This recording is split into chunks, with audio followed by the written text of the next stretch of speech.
They're really down there, 200 and some feet. That's a lot of line to bring up. Oh, he's fighting pretty good. Oh, yes. We got the halibut at about 90 feet of water this morning. So we're moving out a little bit deeper. Here he comes. Hey, it's another nice big pull back there, Joe. Wow, now that's a big one. Whoa, is he? He's a good size one. Whoa, gee, look at the colors on that thing. Holy Look at the spines on that thing as well. Whiz. His world is on the water with...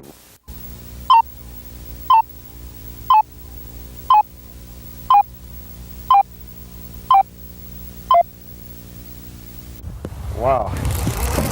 They're really down there, 200 and some feet. That's a lot of line to bring up. Oh, he's fighting pretty good. Oh, yes. We got the halibut at about 90 feet of water this morning.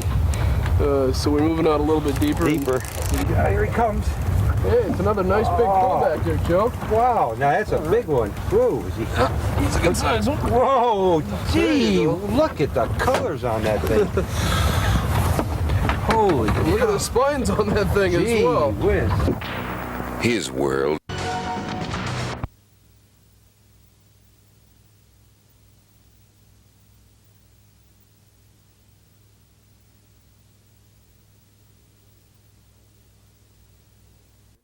Keith Frazier, owner-operator of North Pacific Springs, British Columbia's premier floating lodge, takes us out today for a very special experience.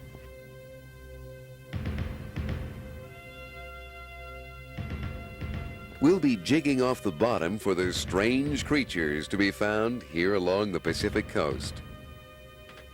Joe has a halibut on right now, and it's a steady retrieve that will bring this less than beautiful fish to the surface, close enough for guide Adam Graham to set the harpoon.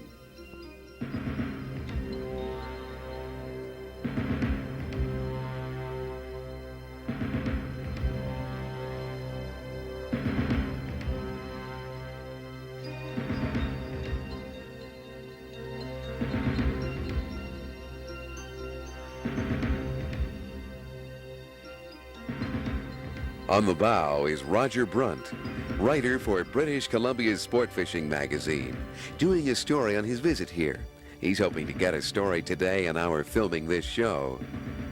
Tension builds as the halibut comes closer and closer. Adam lets fly with the harpoon, and Roger nearly follows. He manages to hang on, though, and soon we get a glimpse of this 62-pound halibut.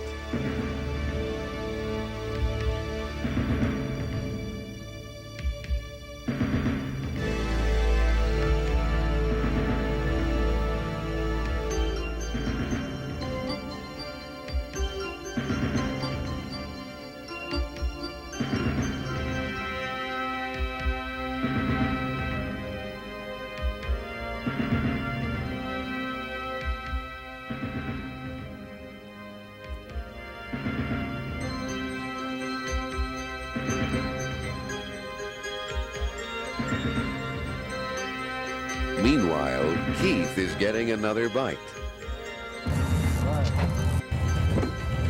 All right, good going.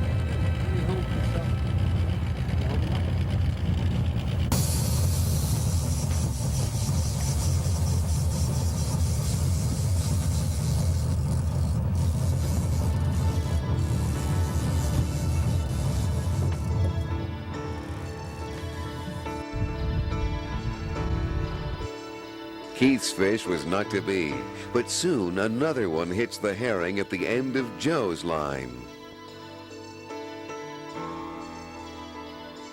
This is our last full day here at the lodge, and what a week it's been. Surrounded by friendly people, both staff and guests. We've been privileged to live among the wildlife here in this rugged and unspoiled land.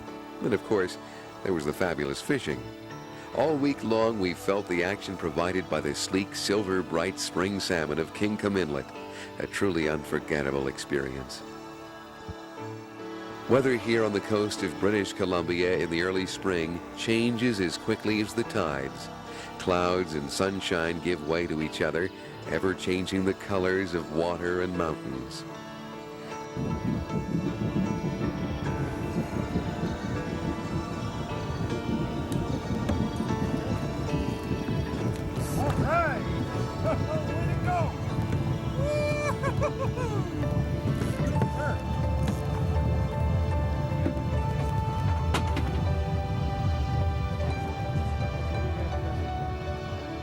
The tides are changing now, making a slow drift impossible.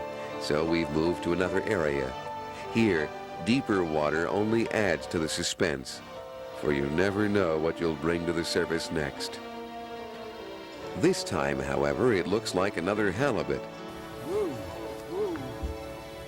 Oh, it is another halibut. Is he out here? It's your day, man.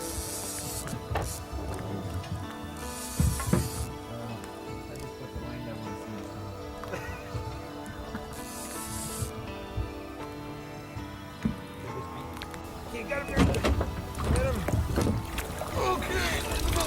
Wow. Good going. Oh man, is that beauty?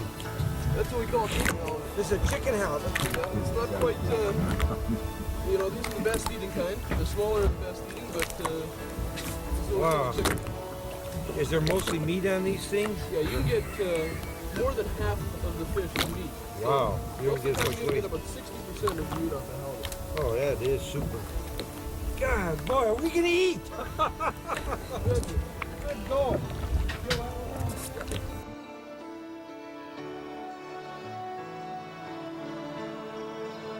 Keith's dad, known to everyone as Pops, looks on.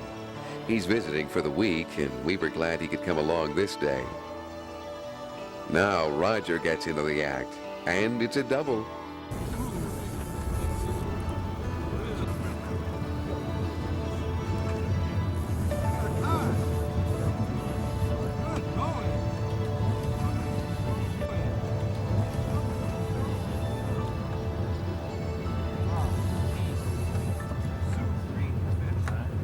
How you coming, Rod?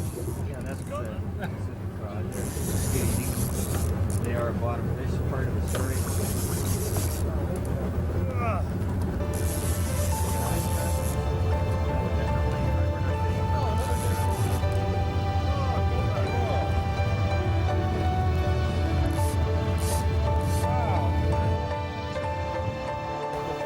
Grab it like a bass? Yeah. So they got the crusher teeth on them. They don't have Oh. big spikes in them. Wow. God, there's just every kind of fish everywhere. You betcha. Holy cow, that neat. Wow. Man, the ocean's got all kind of goodies. Oh, I got that out good. Okay, I'll let you put this one away. What are we trying to accomplish out here, Adam? Fishing Well, this we way? got our herring down the bottom there. We're sort of bouncing it off the bottom and attempting to catch a few halibut or rockfish or whatever the heck's down there. That's a great thing about bottom fishing is you never really know what the heck you're going to pull up until you actually get it up to the boat. So it's really a simple style of fishing. We're in, what, 241 foot of water. Is there any technique, or is there spots that you go to, or what do you, or just go out? I mean, you just don't go anywhere in this wide open water and start fishing, I'm sure. No, you can only be so deep to fish an area effectively. What you're looking for, there's different areas for different types of fish. For halibut, for instance, you're looking at sandy bottom, while for lingcod, rockfish, and anything like that, you're looking at a fairly rocky bottom. I see.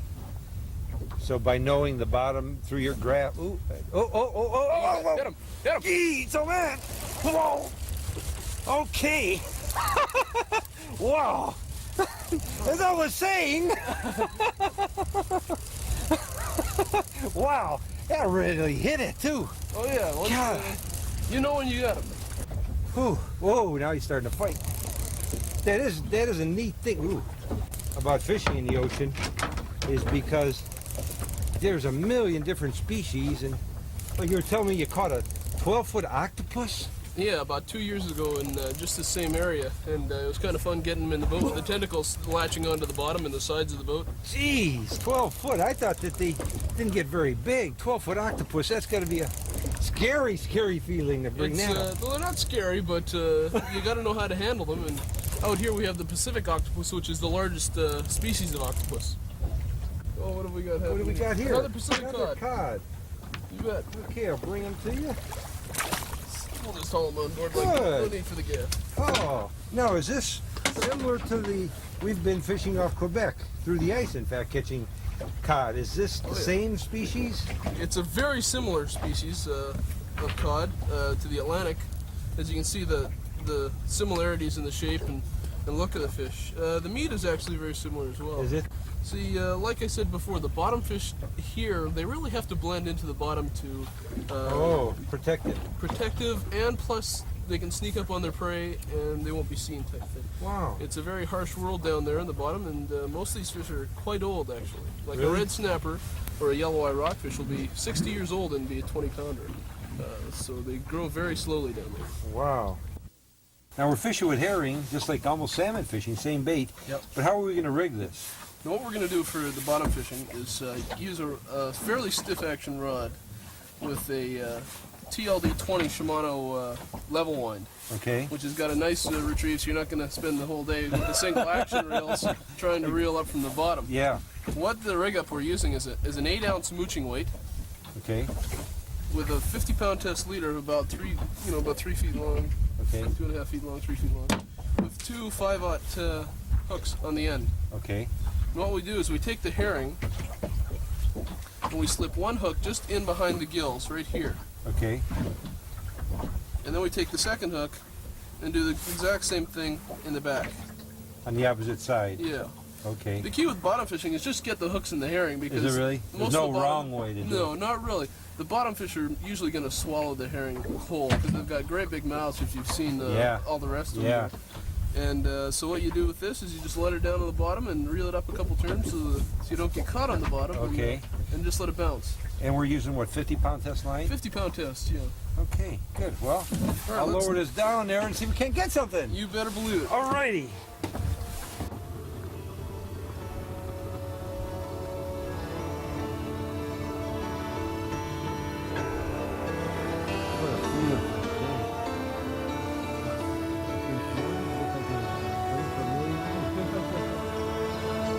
I got another one, Adam. All right, I'm getting my line in here, Joe. Just hold on there. Wow.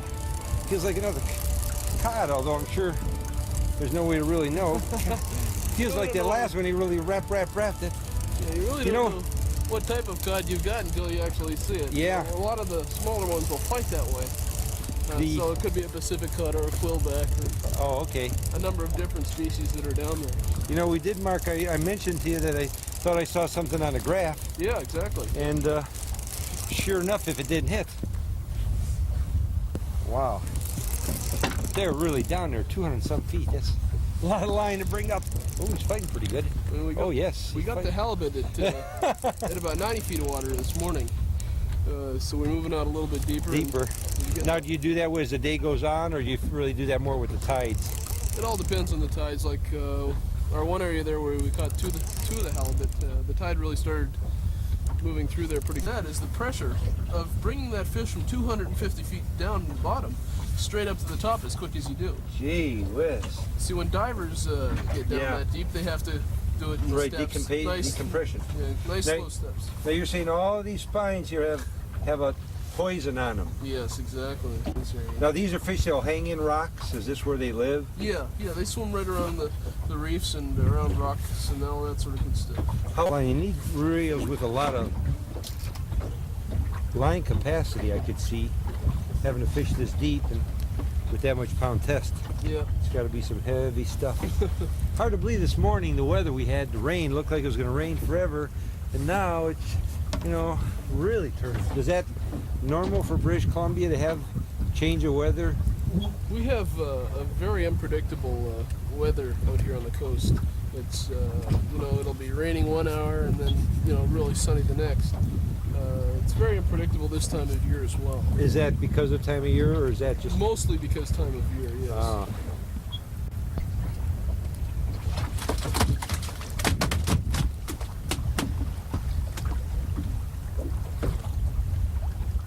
I'm getting another bite here, I think. Yep. Yep. Oh, it's a little better than the other one. A little bit heavier. Well, it's a little heavy. It's been in the tip a little more than the last. Yeah. Hard to believe how strong these ocean fish are. Wow. Oh man. It's a lot of cranking. We've lost interest. The challenge just isn't there. So have you got enough? Yeah, you want to head back then? Well, I'm about ready. If you know, we're here for you. So if you've got enough, let's do it. Let's see what we can see on the way back. Great. Okay. And there's always plenty to see on the way back. Here we've come to expect the unexpected.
I should make you hold on to that 62 there, Joe. I could do that. I think. You try it. 62 pounds doesn't sound that big, but when you got our first slip it up. Okay. So we get ready. Ready? Come on, Joe. Adam, could you tell us your secret? Okay, hold me throwing up there. Fish are cleaned and readied for the trip home with you. Whether you choose to have them canned, smoked, or frozen, you can be sure that there is great eating ahead.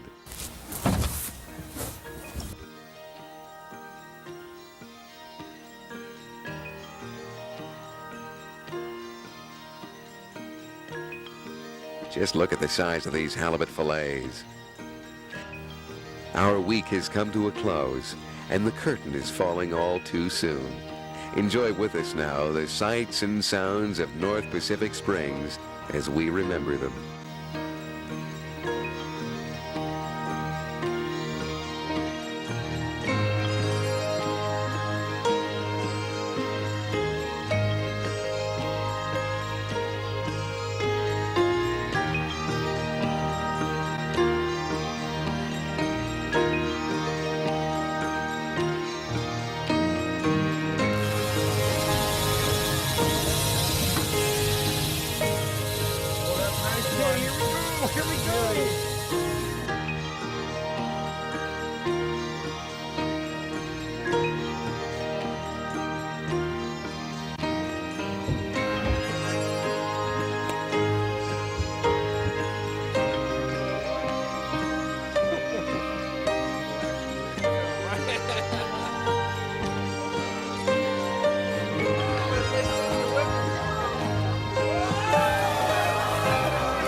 The first one was Adam, that was a quadruple header.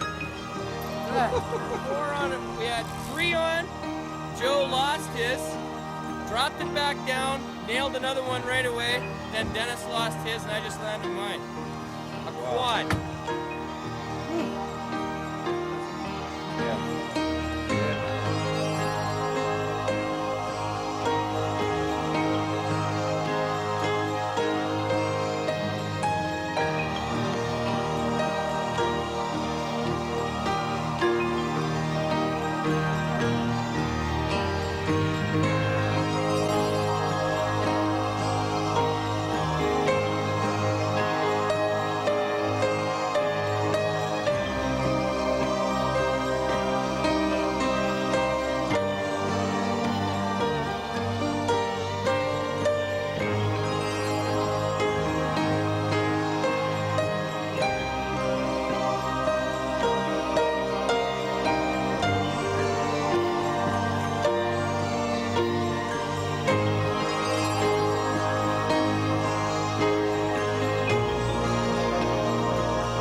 We've left a piece of ourselves here to wander this magnificent country, ensuring our return to make us whole again.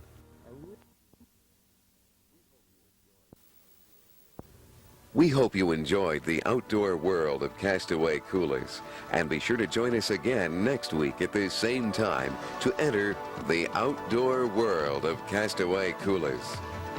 If you have a question about something you've seen on today's show, or have any ideas for future shows, contact Kastaway Kulis at 725 Broadway, Bedford, Ohio, 44146.